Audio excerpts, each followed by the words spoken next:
fishing, it's in my soul.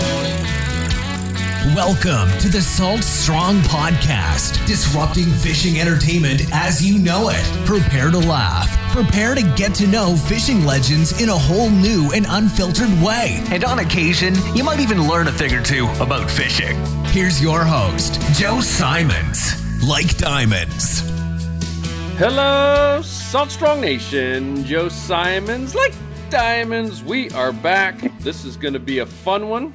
You like Jimmy Buffett? You like offshore fishing, and if you like people doing awesome things for veterans, then you are going to love this episode. One of our listeners, and I sincerely apologize, I was looking all through my Instagram messages, and I've gotten so many since we originally talked about this, but he had recommended Captain Vinnie LaSorsa, said, hey, this is Jimmy Buffett's guy. Like, he actually runs, Jimmy's fishing boat, and he's doing some amazing things with Wounded Warriors and his Freedom Fighter Outdoors, and he'd be an awesome guest. So I reached out. We've played, kind of a little bit of email tag, but finally making it happen here. So Captain Vinnie, welcome to the show, dude. Thank you for having me. Yeah, this is going to be a cool one. It just from following you on Instagram and talking to you offline a little bit, man, crazy story. And we'll get into the whole Jimmy Buffett thing, because that part just, as I told you offline, when I first heard this is Jimmy Buffett's guy, I'm thinking, someone Jimmy's age who's been with him forever, like, 7 years old salty sea captain. And the first time I saw your picture, I was like, man, this guy looks like he's younger than me. It turns out you probably are. You've been with him like 16 years, and it was in your early 20s when that happened. So how did, going back prior to that, how did you get into fishing? Are you Floridian, born and raised down there? What's the backstory? No, so I'm not a born and raised Floridian. I was actually born in Queens, New York, and raised in Annapolis, Maryland, and Outer Banks in North Carolina. So in Annapolis, I grew up fishing on the Chesapeake with my dad. My dad was a Secret Service agent, so he worked in D.C., and we lived in Annapolis, and we did a lot of fishing on the bay there. And growing up, the funny thing is like, if we caught a striped bass, I remember only catching 2 striped bass when I was a kid, and both times my dad almost jumped out of the boat because it was such a big deal, because they were so beat down then. But I mean, they made a hell of a comeback now. But we mostly were just catching bluefish, flounder. Sometimes we'd sneak way up in the creeks and go catch freshwater stuff like perch. But I grew up fishing. The only offshore stuff, only real offshore fishing I did as a kid was out of the Outer Banks. But I've been obsessed with water sports, fishing ever since I was a kid. So your dad's a Secret Service agent. You're like, all right, Dad, I'm going to one-up you in terms of being like an interesting person. That's crazy, man. So when did you? It is crazy. So when did you make it down to Florida? How did that happen?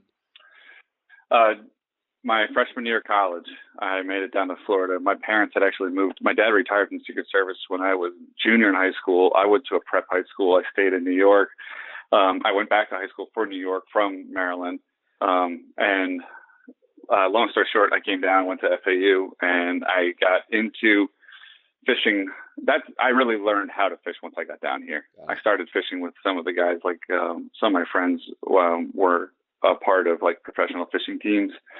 And once I got into it, I really learned how to fish in South Florida. And like anything, when you're obsessed with it, when you love it, when you live it and you breathe it, you pick it up quick. So I started working on boats as a hired mate. And by the time I was 20, I got my captain's license at 19, just to get it, because I didn't have sea time. And then I started running boats when I was 21.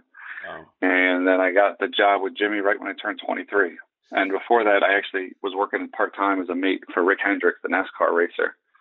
So that was a pretty neat gig with them, but that was just part-time mate. So did you finish college? Like, remember, I took forever to graduate. I was 23 when I graduated. So like, what happened in those handful of years when you got your captain's license to all of a sudden getting booked by Jimmy full time? I did finish. It took me 5 years, but I did finish. Now we're talking. And yeah, so it took me 5 years as well. But I didn't intend to work on boats. I got my captain's license more just to get it, because I remember thinking like, I'll get it. Why not? If somebody wants me to run their boat, sure I will. That was the thought process. It was just more to get something and do something. And honestly, I heard that FAU might give me college credits for doing it, which didn't end up happening. But that was one of the other reasons why I went at 19 to go get the captain's license. But I intended to go. I wanted to try to become a Secret Service agent like my dad. Right when I was about to start applying for the Secret Service, they did the hiring freeze for a little bit, and my dad told me, he says, you're not going to get in after this hiring freeze. Doesn't matter if I've got connections or not, kind of thing. He was like, they're going to be inundated with ex-law enforcement and ex-military, highly qualified applications, after the freeze. So I thought maybe I'll go. I went and talked to a Marine recruiter, thinking, well, maybe I'll just join the Marine Corps when I get out. Maybe then I'll get in, And in the process of dealing with the Marine recruiter, I had actually got a call from Spider Andresen, which was Jimmy's fleet captain.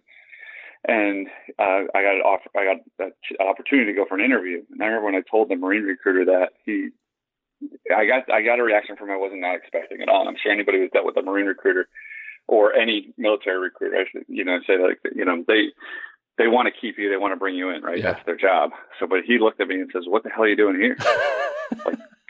Why'd you come back here? Why'd you even come in here to tell me that? He said, "You could have called me and told me that." And I looked right at him. I said, "Well, I was like, oh, that's not what I was expecting. I thought you were going to tell me, like, well, we already got money and time invested in you. You already done your ASFAB, your physical, you got to serve your country." And he looked at me and said, "Hey, you'll find a way to serve." And he just basically told me to get out of there. And I did. And I really did not think about it much at all for years. Never really felt guilty about it. But then my youngest brother, he went in the Marine Corps. Okay. And then I started to feel guilty. Like instantly I had like overwhelming guilt about thinking about how I'm getting paid to go fishing and doing something that's basically a hobby, getting paid to do a hobby. And my brother and his friends, because my brother was a recon Marine, so they were on the ground, and you can imagine, just how you feel when you hear stories like that, and know that you're getting paid to go fishing. I had horrible guilt. So then I offered to take some injured vets out on a fishing trip, and I did that through Wounded Warrior Project, and that was back in 2009. And that was my way of trying to figure out a way to like swallow more of the guilt and put it away, so it didn't bother me as much. One of my really good friends, Tyler Andresen, who had my job before me and then was running Jimmy's yacht. His father, Spider, is our fleet captain.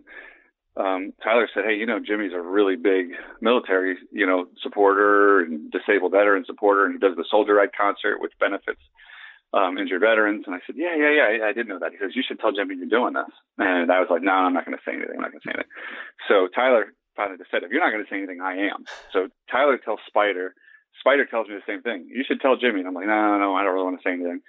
Spider writes Jimmy an email telling him, "Hey, Vinny," because Tyler offered to do the trip with me, as just to do the trip with him. She says, "Hey, Vinny and Tyler are going to do this trip with some injured veterans." Jimmy's reply was, "Take my boat. It's bigger, more comfortable.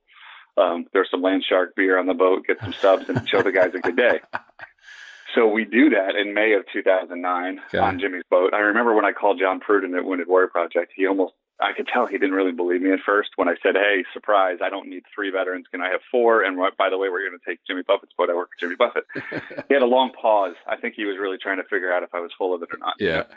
And anyway, when he made this all happen, anybody who's fished Southeast Florida would know that if I tell you, like, the first day, the guys arrived at 7:30.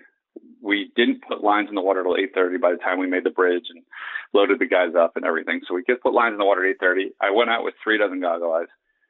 By 11:15, we had caught 2 blackfin tuna, 6 kingfish, all over 12, 15 pounds. We caught 3 mahi over 15 pounds, a ton of bonita, a ton of kingfish cutoffs, and we had a double of yellowfin tuna. So we lost 1 yellowfin to the bull shark. And the one we caught was 55 pounds, and we were back at the dock by 11:45. Ran out of bait. So when I get back at the dock and everybody's seeing this catch that, they're like, "Wait, would you guys go to the Bahamas," kind of thing? And we're like, "No, we fished right out front." The newspapers picked it up and started saying, I remember the article they wrote was called, Sun Sentinel wrote, was called "Casting for a Cause." And they talked about how we took out the injured veterans, and look at this day we had. And I got a lot of my friends in the fishing industry messaging me saying, "Hey, if you do that again, we'll do it with you. Get 6, 8 veterans to come, and we'll do it with you." So from 2009 to 2014, when we incorporated this Freedom Fighter Outdoors, we did the trips. And I met my wife in 2011, and she really helped get the ball rolling. Like, she was like, what I was doing is these guys were driving in, like leaving their homes at like 2 a.m. and getting to me, going fishing, fish all day, and then they drive home. My wife is like, hey, let's put these guys up in a hotel. Let's do a dinner the night before. Let's give them gift bags. Let's like, she put like these touches on it that I really wasn't thinking about, you know? Yeah. And they turned into events. And then in 2014, like I said, February 2014, we incorporated, and it's been rolling since. And since we incorporated, we've been keeping really good track. We've taken over 500 injured veterans out on fishing or hunting events. So it's definitely, it's not just me anymore, and I get all the credit, but there's a lot of people that are making this happen. A whole board of directors, tons of volunteers, big companies sponsoring us like Yeti, Garmin, Costa, Night Eyes, Margaritaville, Landshark. I mean, they all help. So we have huge companies helping us. So it's kind of like it's just wild the way it all came together. And it's funny how sometimes things like that, like the organic things that just start for no agenda and no, nothing, no personal gain, are usually the best things that happen, you know? Yep. And then, of course, marrying the right wife who happens to be the glue that ties it all together. So, yeah, my wife's really big into it. She lost her grandfather when she was 16 and realized that her grandfather was like a decorated guy in the Army. She had no idea. He never talked about it. And then she started thinking he probably never talked about it because he probably had PTSD. Yeah. So she started to feel like, you know, you get what I'm saying, where this is going, that she wanted to help these guys, you know? Wow. So what, besides absolutely having an amazing day, what was that first trip like? You know, when like you said you had 4 guys. Are these, I'm just envisioning wounded warriors that are they in wheelchairs? Like what was that all like? So there's a outreach officer or outreach coordinator. They call him at Wounded Warrior Project. I don't even know what John's title is now. He's moved up quite a bit. But John Pruden was the first guy I ever spoke to, and now he's one of my good friends. I never met him before till that morning. You know, he had his family's minivan. He showed up in front of the house, and him and the other 3 veterans get out. And now 3 out of the 4 were missing legs. So right away, I had that feeling like, oh, wow, like this is real. Like this is like, you know how it just felt like it hits you all of a sudden. Like, I hope these guys are going to be all right with balance, but all of them walked like if they were wearing pants, you wouldn't even know they were missing a leg. Yep. So they were in as good shape as they could be for their situation. And we load them all up on the boat, and they all had really great outgoing personalities. There was one guy, and it was Greg that was with us, that was very quiet. He was the only one. I remember it was Luke, Chris, and John. They were extremely outgoing, talking, super excited. Greg was very quiet, sat, stared off. Like by the time he reeled in his first fish, though, that all changed. He's hooting, hollering, high-fiving, you know, standing up. He's cheering on everybody who else is reeling in fish. He started working the kite a little bit. I mean, like, he totally came out of his shell quickly. And that first trip showed me how important when you share, like when you just share any outdoor experience, not just fishing, with somebody, you're connected to them forever, like in some way, like you are friends forever based on that. And you instantly become friends with people. And I know you know that. I mean, like you probably every time you get on the boat with a guy you never met before, by the time you're done, you guys are friends, you know, like you guys, that's just the way it always is. So I realized that quickly, and it made me want to do it again. And a lot of this for me personally is driven by guilt. And my boss actually gave me a line one time because he's like he is the king of like one-liners that really make you sit and think about something. I mean, one day he just said to me, he says, well, guilt does breed generosity. And this is Jimmy Buffett like, when you say your boss? Yeah. He said that to me, and I was like, man, that's for me personally, that's what a lot of this is. It's like the more I do, the less guilty I feel. And that's what kind of keeps it going for me. Other than it does make me feel good. It's the right thing to do, but that's what a lot of this is built on for me is I feel guilty a lot for walking out of a recruiter's office, especially this was just after 9/11 too. And I had that feeling like I wanted to do something to give back to my country. I'm first generation in this country. Both my parents my mom came over on the Andrea Doria from Italy. It was an ocean liner that sank. It sank when she was on it. Whoa. 2 years old. She was put on a lifeboat, and my dad's family was really poor. over in Italy, and they came over for a better life. So, I mean, my dad's story is that, he became a Secret Service agent, which is, a big deal being, an immigrant. And then, for me, like I said, I'm first generation, firstborn here. So I felt like I had to do something to give back. So that's where a lot of this comes from inside me. Do you still feel guilt from it? I mean, if now that you've done what you've done with 500 people, and this is obviously still thriving and booming. Yeah, horribly. I still think about it sometimes. Like, I'm 37 years old now, and I think that I still have these thoughts sometimes, and I'm like, I kind of missed my window. I'll never be able to join the military now that I'm over 30 years old. And I think about these things all the time, and I'm like, why am I worried about it right now? Why do I keep worrying about it? Like, why do I keep feeling like I missed it? I can't do it anymore. It happens all the time. I don't really know why. I mean, I've never I don't talk about it much. I'm more telling you on this story because I think sometimes it's important to know what drives people and why they do things like this, and this is what has driven me to do it. It's just to put that guilt away and make me feel like I'm doing something to give back, because I kind of feel like I walked out, Is your brother, you said he was a Marine, a recon Marine, is that right? Yeah, he was a recon Marine. He did 4 years. He's now, my dad, when he left the Secret Service, my dad started a security consulting business where they do security consulting. They do firearms training. They supply executive protection, which is basically bodyguards, for lack of better words, to high profile people. And my brother and my dad have the same name, Joe. They're both Joe LaSorsa. And my brother being a recon Marine, and my dad being Secret Service, my brother is basically taking over my dad's business now because he has the background. Yep.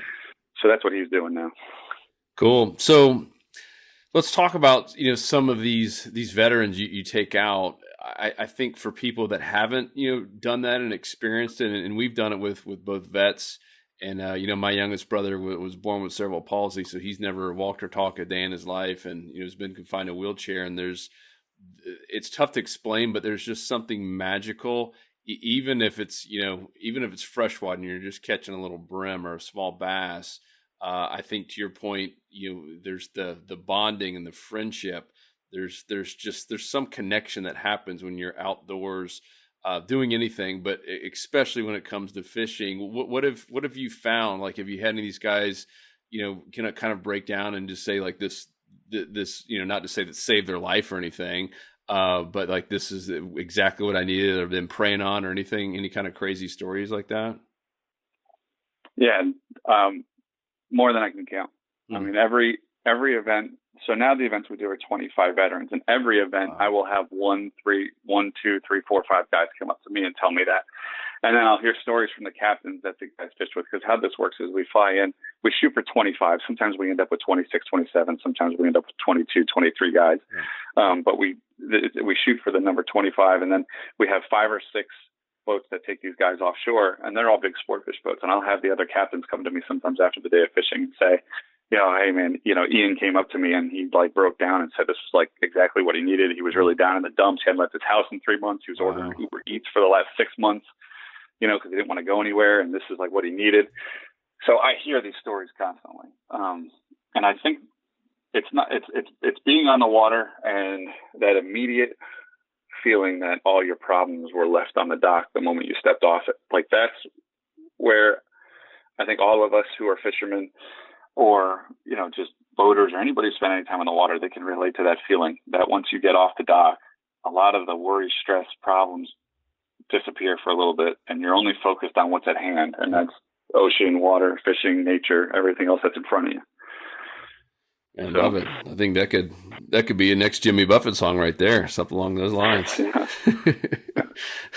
So does Jimmy ever have the chance to come down and be a part of this? Obviously, he's clearly donating by giving his boat up for it, but has he ever been able to come participate?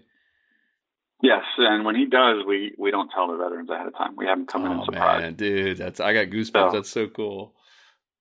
Yeah, and we never I have still shots and pictures, but we never video it. We never really.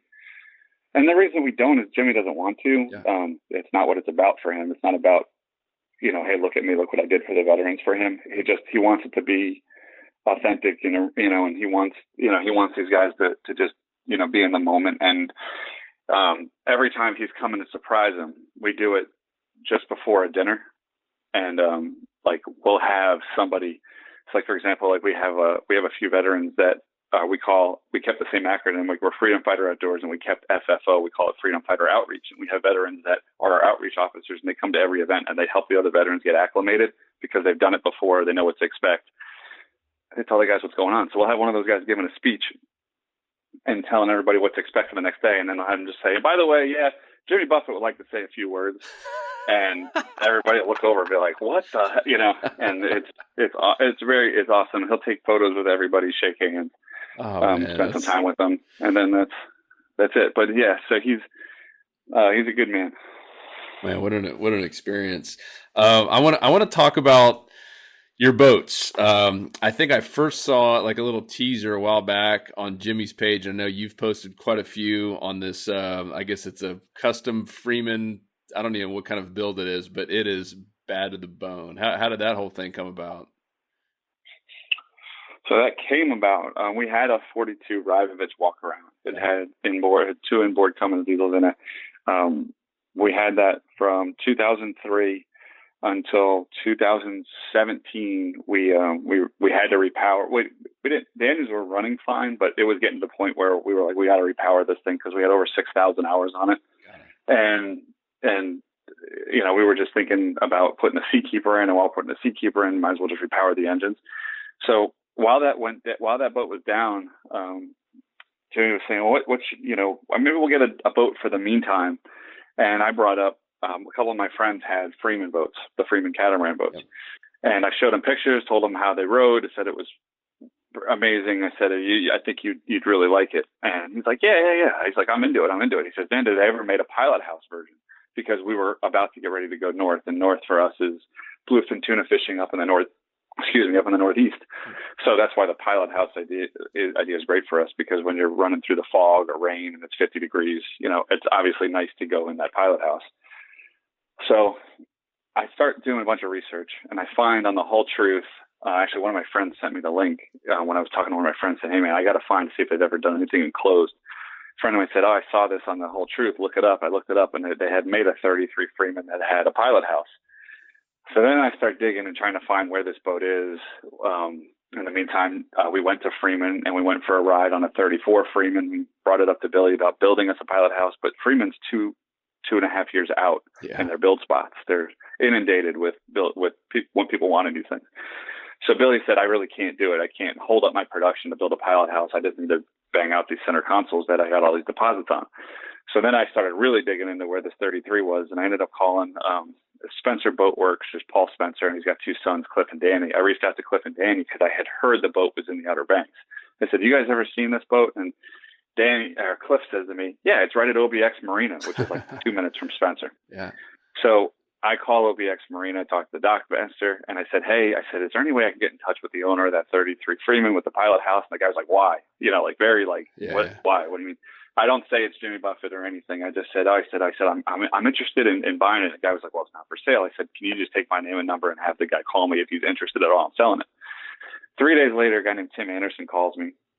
And I'm telling you this long-winded story because it's funny at the end how this works out. So bear with me. Tim Anderson says, no, I'm really not interested in selling it, but I appreciate the offer. What are you thinking? I said, I really don't know what we're thinking yet. We just wanted to see if you were interested, and we'd come take a look at it, then we'd make you an offer. He says, no, I'm really not interested in selling it. I love that boat. Tells me all the reasons why he's not selling it. So I told Jimmy, I said, I made contact with the guy. He's really not interested. So then we're starting to think of like a plan B for what we're going to do. Well, 2 days after that, Tim calls me back and he says, you're not going to believe this, but my son's having a baby and he's my fishing partner. So I think I'm losing my fishing partner. You want to come look at the boat? So I called Jimmy. We get our friend Bob DeViglio, who's a Yamaha master mechanic up out of Montauk, to come with us because this boat had twin Yamahas on it. So we brought him so we could do a survey and everything while we're there. We fly into the Outer Banks, take a look at this. Tim spent 4 hours with us on a sea trial talking about the boat. And I never told Tim it was Jimmy Buffett at all. No way. And he didn't recognize him at all? Yeah. No, I mean, we didn't. I mean, they introduced him as Jimmy, and they talked. And they talked about places in the Bahamas they had both been. So I took a few pictures of him and Jimmy talking, Tim and Jimmy talking, because I remember thinking like, this is going to be really funny to tell him, because I could tell he genuinely had not put it together.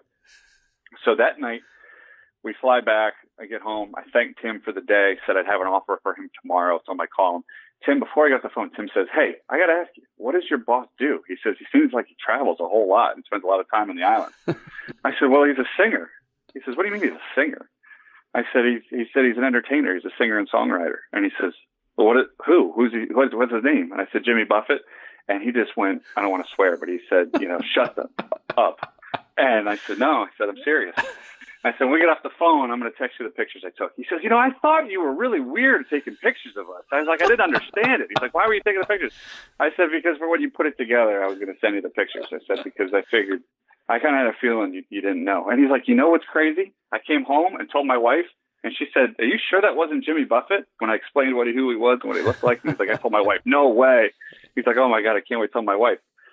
So anyway, we put the deal together. We get this 33 Freeman. And when we're on the 33 Freeman, and thanks for bearing with me for that story. No, that was great. No, that was, like, I mean, how many people get to spend 4 hours on a boat with Jimmy Buffett and don't even know they did it? Yeah. So that's the funny thing. And I'm not, and I honestly thought Tim might have known when we showed up, but I could tell he did not know, because I thought he might look up my Instagram or my name or whatever and tie me together to Jimmy. He didn't, because when I showed up, he was selling me the boat the whole time. I wasn't even looking at Jimmy. That's hilarious. And that's when I realized, I was like, yeah, he's got no idea. So anyway, we spent this summer on this 33 Freeman, and we had a lot of talks about how, for example, like, it cruised at 40 miles an hour easy. We got a call one day. We were 44 miles away from a friend of mine that he said the bluefins are boiling. You need to get here. Well, it only took us an hour to run to them. Whereas it would have took us almost an hour and 45 minutes on that Rybovich. And I remember that day Jimmy saying like, wow, this completely changes the playbook. Mm-hmm. The speed and the comfort changes the playbook. He says we might have missed that bite if we didn't have this fast of a boat. And I agreed with him 100%. And then the wheels started turning on building a bigger one, which is how the 42, the one that you were talking about, the collaboration we did with Freeman and Merritt Boatworks came about, because we started thinking if we built a bigger one with more creature comforts, more amenities, more options, a little more speed, more fuel, like that's like the dream boat in terms of just a day offshore fishing boat. So we talked to Billy Freeman and Scott Cochran at Freeman. They agreed to sell us just a hull and a deck. When they sold us the hull and the deck, we took it down to Merritt Boatworks in Pompano. And Merritt Boatworks, if anybody doesn't know about Merritt's, but Merritt's in Pompano Beach, Florida, makes one of the best sport fishing boats that there is out there, and it's extremely old boat yard. I mean, there's a lot of knowledge in there. So we went there. They built us a custom carbon fiber pilot house, curved glass windshield. I mean, if you look it up online, there's a bunch of pictures. They nailed it, knocked it out of the park. Yeah. Pipe welders put a tower on it. We got quad Yamaha 300s on it, and Garmin worked with us, and we put top-notch, all new Garmin, all the best Garmin electronics in it. And now, so we got a little over, we've done 5,700 nautical miles on it so far. It's already been to Cape Cod and back and all over the Bahamas. Hey. And we finished the boat last year, July 23rd last year. So it's not even a year old yet, but it's got a lot of time on it, and we love it. And it's absolutely 100% changed the way that we fish because of the speed and the comfort. I mean, those things ride really good. Those Freeman boats ride really good, and the speed and the range. I mean, we hold 800 gallons of gasoline, so you can 800. You said 800, yeah. 800 gallons of gasoline. So, and cruise at 40, 45 miles an hour, and that's an easy cruise. I mean, if you really wanted to, you could cruise at 50. Yeah, that is an awesome boat. So do you still have the 33 too? Yeah, we still have the 33, and we actually use the 33 a lot for the charity work we do. Got it. So which one's the last Mango? The 42. Okay, got it. Man, that's crazy. How cool. So are there more of you? Meaning, do you just are you the captain of all of, because I know you guys have a little skiff too. Are you the captain of all these? How's all that work? I take care of the fishing side of everything. So we got an 18 Hells Bay Marquesa, we got the 33 Freeman, and we got the 42 Freeman, and that's that's my responsibilities. We use a bunch of those live catamaran paddle boards now, and we do a lot of flat fishing from paddle boards. So we use the skiff to get way back, and we load the paddle boards on the skiff. We got these custom racks, and we put two guys out in the water with the paddle boards, and they kind of use the skiff as a mothership so they can go even further on the paddle boards. And we do a lot of really neat kind of adventure stuff, and it's all stuff Jimmy thinks up because that's just what he is. He's into the adventure, you know.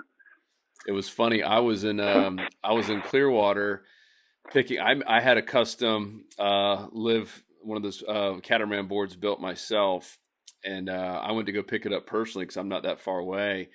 And he was showing me this other custom board, and he's like, "Yeah, I can't really tell you who it is." And I'm trying to like guess, like I can't tell you. And he's like, "What's the singer?" And I was like, I said, "Is it Jimmy Buffett?" And he just smiled at me. And now I see pictures of. I guess you guys got quite a few of them.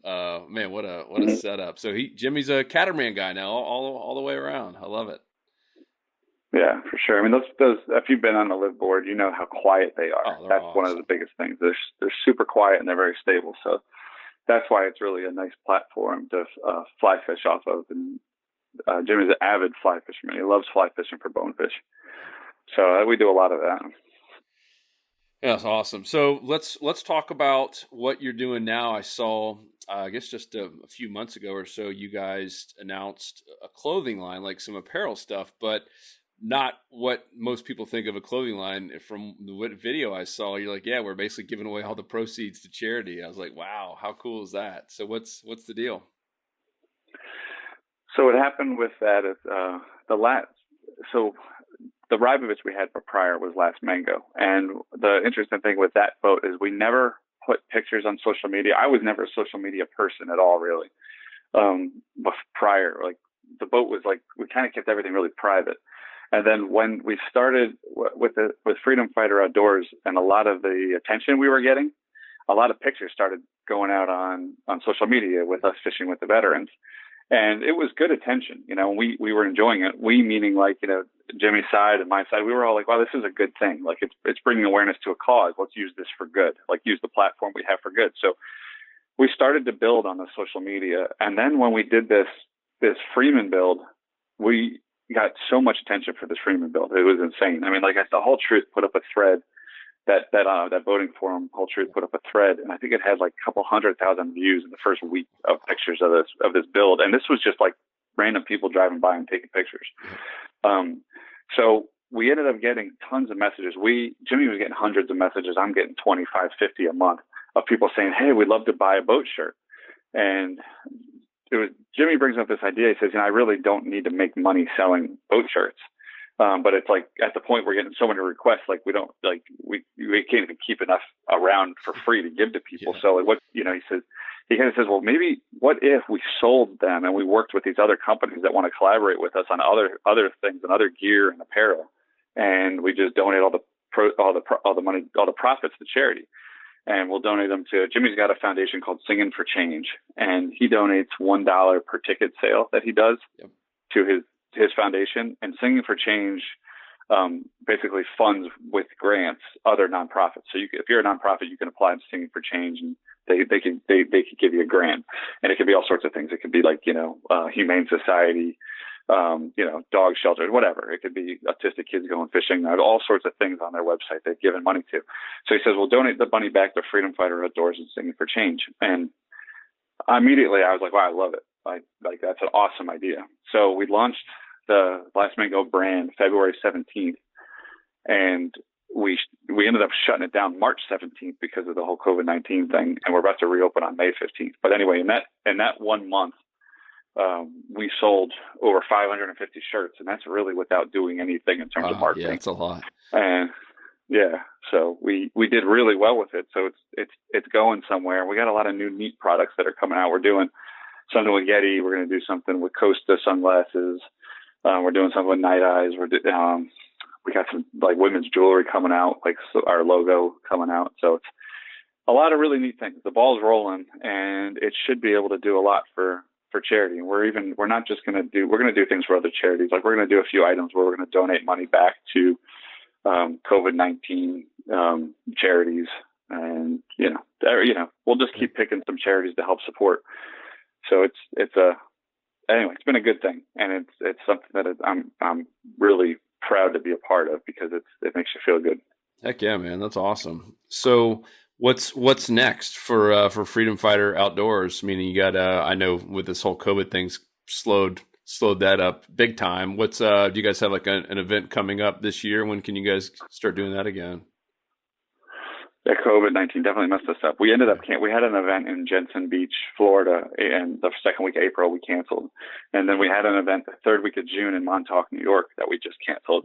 And now we have an event in November in Lighthouse Point, Florida, out of Hillsborough Inlet. Yep. That is still, we're still planning on doing that, praying and hoping that everything will be fine by then. Yeah.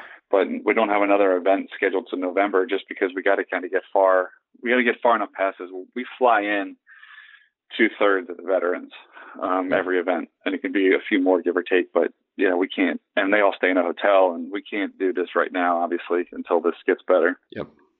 So, but yeah, next event will be November.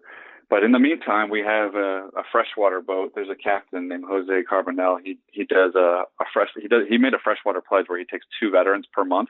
And he takes them out in Southeast Florida. He does Lake Ida, he does Everglades, Lake Okeechobee. Starting June 1st, if the veterans can drive to him, we're going to start doing that again. Cool. So yeah, so that's the first thing that's going to open back up for us.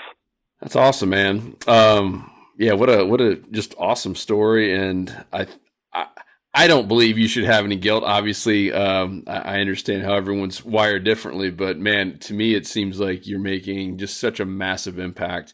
I know just because I've seen it in the body language, I've seen it in their eyes, I've seen it in tears, from just what we consider a simple, fishing trip, can mean just a world of difference to someone. And in some cases actually, does prevent, things like suicide and a lot of the serious ongoing issues that a lot of our vets are fighting with. So man, I'm proud of you, dude. It's really awesome what you're doing. And, I can't wait to see where it goes. How do people find out? I'm sure if there's probably some veterans listening. So how do I find out about this? What do you guys have a long waiting list to be able to do events like this, or what? We lately being like the last 12 to 15 months, our next 2 events will pretty much be fully booked out ahead of time. So for example, like right now, I know the carryover from April and June that was canceled is going to carry over to November event and then the next February event. Got it. But we keep a waiting list because a lot of the veterans that we have on our list, they end up having something coming up depending on their injuries, where they might have a VA appointment, whatever's going on. Maybe their caregiver can't come to the event with them now, so they have to cancel. So we have a waiting list on top of that. But how you get involved if you're a veteran, if you go to freedomfighteroutdoors.org, and that's freedomfighteroutdoors.org, go there. There's a link on the website where you can apply. You can upload everything you have to upload right there with the application. Super easy. It's quick. If you are a wife, a son or daughter, a parent of an injured veteran, you can apply for them. If you want to do it that way. You could look us up on social media and then find the website through social media. All of our media is Freedom Fighter Outdoors. And that's the easiest way to get involved. Our website's pretty good. So it's easy to navigate. Yeah, it is. And I know a lot of our listeners are in the car or working out. And so we'll put links to both the freedomfighteroutdoors.org and all the social media links. And we'll try to find some good picks to put in there as well. And that'll all be at saltstrong.com/podcast, where we keep all the show notes. And I know you got a pretty active Instagram account yourself, right? That's isn't that the one I follow? It's yours personally? Yeah. Yeah, Captain Vinnie LaSorsa. Yeah, I've been, especially lately, like I've been putting a lot of stuff out there because everybody's really interested in the boat build and the Last Mango brand. So, I've been pretty good, especially with this quarantine. It's been a great time for all of us to listen to podcasts and jump on social media, right? Yeah, amen, man. Well, brother, this has been awesome. I'm hoping to meet you sometime in the near future. Heard a lot of good things, and it's cool to hear this whole story and the fact that you're so young too. So can't wait to see where all this goes. And man, if we can help out at Salt Strong in any way, let us know. This is near and dear to our hearts, and I think it's just awesome what you're doing. I appreciate it big time, and I appreciate you having me and drawing awareness to the cause. Absolutely. Everyone go check them out. Freedom Fighter Outdoors. We'll put links to everything. And if you have any questions, let us know. We personally reply to every single comment, especially if you leave them there on the blog page, but we'll check them on the Apple, iTunes, etc. So thank you guys for all the love, all the support. We will talk to you on the next episode. Thank you again, Captain Vinnie. Thank you. See you guys. 'Cause fishing